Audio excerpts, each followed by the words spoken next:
গোয়েন্দা সংস্থা সহ রাষ্ট্রের সকল সংশ্লিষ্ট অর্গানকে দ্রুত জবাবদিহিতার আনতে হবে। একই সাথে যাদের গাফিলতি পরিণত হবে তাদের বিচারের মুখোমুখি করতে হবে।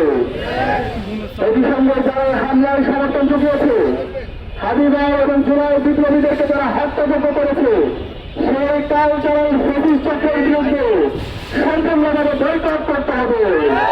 আমাদের কালচারাল ফেসিস্ট চক্র আমাদের ভাই ওসমান শরীফ হাবিবাইকে হত্যাযজ্ঞ করেছে এবং জুলাই প্রজন্মকে হত্যাযজ্ঞ করেছে। এই কালচারাল ফেসিস্ট চক্রের বিরুদ্ধে আমাদের সামাজিকভাবে বয়কট করার জন্য বাংলাদেশের সবাইকে আহ্বান করছি। আমাদের 2 নম্বর দাবি, আগামী 48 ঘন্টার মধ্যে নিষিদ্ধ লীগের বিরুদ্ধে এলাকা ভিত্তিক চূড়ান্ত অভিযান শুরু করতে হবে।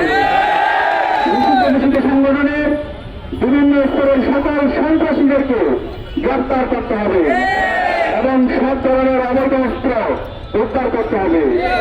এই বিষয়ে সরকারের অবহেলা আমরা আর সহ্য করব না।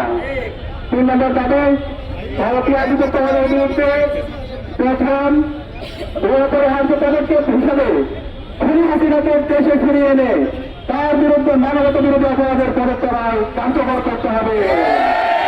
গণহত্যাকারী সন্ত্রাসীদের আশ্রয় দেওয়ার প্রতিবাদে ভারতের সঙ্গে কূটনৈতিক সম্পর্ক পুনর্বিবেচনা করতে হবে। অভিযুক্তদের ফেরত না দেওয়ার কোনো পর্যন্ত কূটনৈতিক সম্পর্ক স্বাভাবিক করা যাবে না। এই 3 দফা দাবি অনতিবিলম্বে না মানা হলে এবং আইন শৃঙ্খলা পরিস্থিতি দৃশ্যমান পরিবর্তন না দেখাতে পারলে স্বরাষ্ট্র উপদেষ্টা, আইন উপদেষ্টা এবং পররাষ্ট্র উপদেষ্টাকে পদত্যাগ করতে হবে। আন্দোলনে বাংলাদেশের মুক্তিকামী ছাত্র জনতাকে সাথে নিয়ে সমাবেশে আমরা দুর্বার আন্দোলন করতে